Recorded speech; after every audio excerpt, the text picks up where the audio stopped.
Good afternoon guys.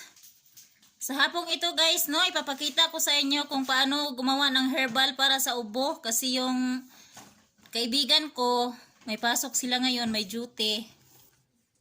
Inuubo sila, tapos gagawan ko sila ng herbal para masugpo yung mga ubo nila. Ito yung gagawin kong herbal guys, no. Ito dalawa to, tapos dalawa din yung tumbler ko. Ito yung lemon kasi wala kaming lemon dito, yung maliliit nga lemon, anong tawag doon. Tapos ito yung bombay. Gihiwa ko na no, sibuyas.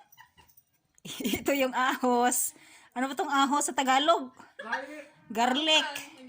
Tapos ito yung ginger. Tapos ito yung isa din. Kapareho lang sila no. Ito yung herbal na gagawin ko guys. Ilagay ko dito.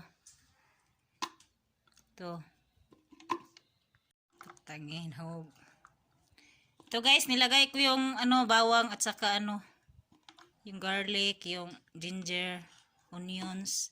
Tapos itong lemon, pigain na lang natin no para hindi masyadong mapait. Ito na yung isang herbal guys no. Nilagay ko na dyan lahat.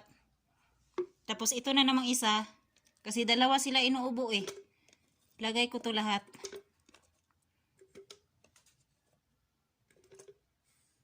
Tapos itong lemon, ipigain na lang natin para hindi mapait. Niga ko ang lemon guys para hindi mapait yung balat niya. Ayan na guys, tapos na yung dalawa. Nilagay ko na yung mga yung sangkap ng herbal natin para sa ubo.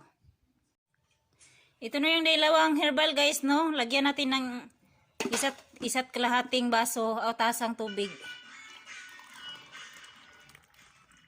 Daming benepisyo to guys, antibacterial to. Lalo na pag bago pa yung ubo mo, dapat talagang sugpuin. Ito, ilagay ko na. Isang baso lang to. Tapos yung isa din, isang baso din, lagyan natin isang baso. Ito na guys. Tagi isang baso lang to guys, isang tasa.